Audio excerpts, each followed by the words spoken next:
Okay, again, they're changing my voice. So that's the kind of description of why they use the moon. A lot of people talk about Yah, who is the Egyptian moon deity, La, who is not that important of a deity, but they made him important. It's something to do with their cult merging with the other moon cults and with Set and so on and so forth. And that's where they get their moon cult interpretation of, was it Isaiah 30, 20, um, 25 and 26. We'll get to Isaiah 30 later when we go through Isaiah 27 through 30. It's a very important scripture.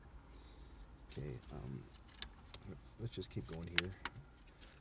Jeremiah 2:6. They did not ask, where is the Lord who brought us up out of Egypt and led us through the barren wilderness, through a land of deserts and ravines,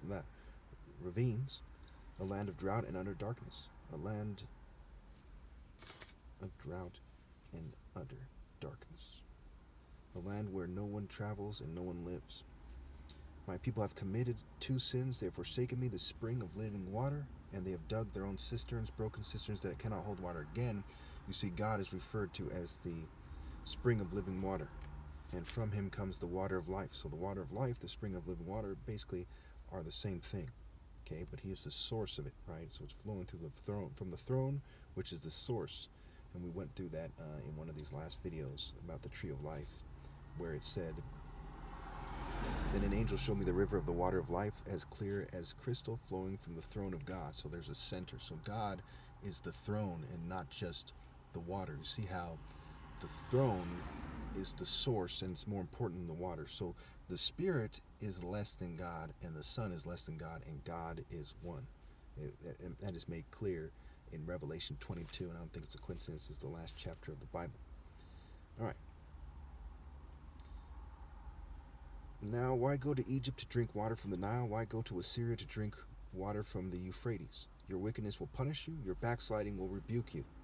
Consider then and realize how evil and bitter it is for you when you forsake the Lord your God and have no awe of me. So it says, consider then and realize how evil and bitter it is for you when you forsake the Lord your God and have no awe of me. So again, in Revelation, the waters turn bitter because they forsake the Lord. So it makes it crystal clear what they're referring to in Revelation. Here, when it says that your backsliding, right, your wickedness and your backsliding will do you in, right? Because your wickedness will punish you and your backsliding will rebuke you. So it says wickedness burns like a fire. So if you serve God, you go out of your way to avoid being wicked, okay, because it punishes you by default. That's the way it's designed, okay? I've been saying this for quite some time now. I didn't always zoom in on this scripture. I had it in my notes, but I have a lot of notes on phones and all over the place, you know. So again, that's Jeremiah 2:19. Your wickedness will punish you, your backsliding will rebuke you. Consider then and realize how evil and bitter it is for you when you forsake the Lord your God and have no awe of me. So again, if you have awe for the Son, you obey the Son, right?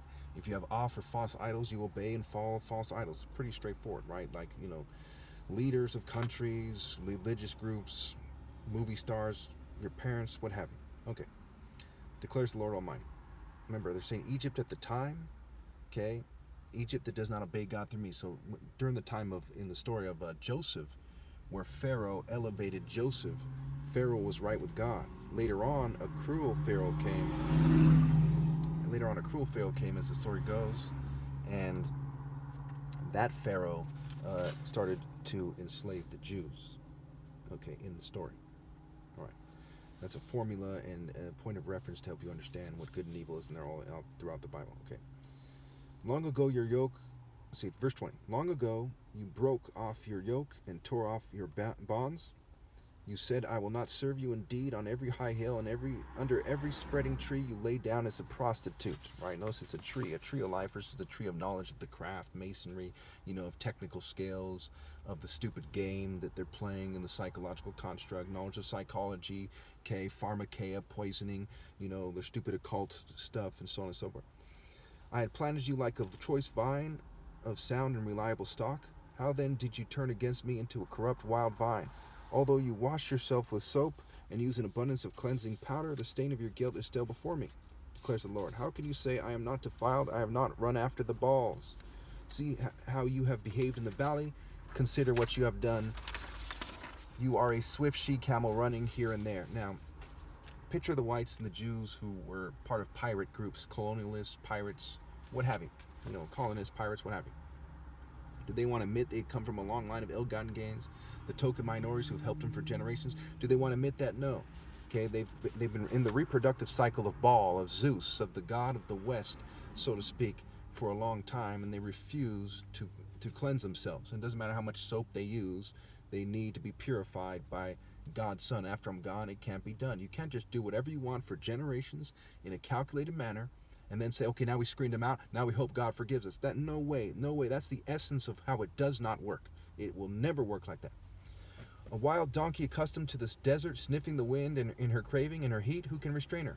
Any males that pursue her need not tire themselves. At mating time, they will find her. Of course, you see the liberal sexual immorality. They use a donkey. There's a lot of occult kind of satanic stuff throughout that. The way they use the elephant is kind of like an LGBT elephant for the right wing, some kind of white supremacist goofy guy who doesn't take life seriously, while there's a bunch of psychotic guys on the right. It's also occult satanic symbolism. Do not run until your feet are bare and your throat is dry, but you said, it's no use. I love foreign gods, and I must go after them. As a thief is disgraced when he is caught, so the people of Israel are disgraced. Okay? They, their kings and their officials, their priests and their prophets. So you see how this is written in the Bible. Their own Bible says at this point they're disgraced. But it's also a formula for if you keep doing the same things, you're disgraced in the future as well. Okay? I'll leave it to you to figure out that. It's pretty straightforward. If you have any questions, put in the comments. They said to the, I'm tired of people giving me a hard time for saying the truth. Anyway. They say to wood, you are my father, and to stone, you gave me birth. Obviously, I'm going to keep saying the truth. They say to wood, mere wood, idols, right? You are my father, and to stone, you gave me birth. They have turned their backs to me and not their faces. Yet when they are in trouble, they say, come and save us. Where then are the gods you made for yourselves? Let them come down if they can save you. When you are in trouble, for you, Judah, have as many gods as you have towns. Why do you bring charges against me? You all have rebelled against me, declares the Lord. So he said, why do you bring charges against me? Why do you persecute me and accuse me of not playing your stupid game? I'm God's son, and you've rebelled against me. You've rebelled against God and I. Okay? What charges could you bring? You say, you think I'm supposed to obey the devil? Right? It's stupid. In vain I punished your people. They did not respond to correction. Your sword has devoured your prophets like a ravenous lion. Okay, remember the devil in Peter is also compared to a lion. It's like 2 Peter 5:8 or something. You of this generation consider the word of the Lord. Have I been a desert to Israel, or a land of great darkness? Why do my people say, we are free to roam? We will come to you no more. Does a young woman forget her jewelry, a bride her wedding ornaments? Yet my people have forgotten me days without number. How skilled you are at pursuing love. Even the worst of women can learn from your ways. On your clothes is found the lifeblood of the innocent poor. Though you did not catch them breaking in, yet in spite of this, you say, I am innocent. He is not angry with me. But I will pass judgment on you because you say, I have not sinned. Why do you go about so much changing your ways? You will be disappointed by Egypt as you were by Assyria. You will also leave that place with your hands on your head, for the Lord has rejected those you trust.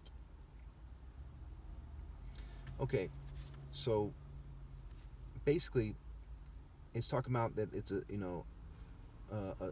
swift camel running here and there, a wild donkey accustomed to the desert, sniffing the wind in her craving. Remember, her false prophets are but wind. They're breeding in the cycles of the false prophets that are but wind. So the wild donkey sniffing the wind is void of the Spirit of God.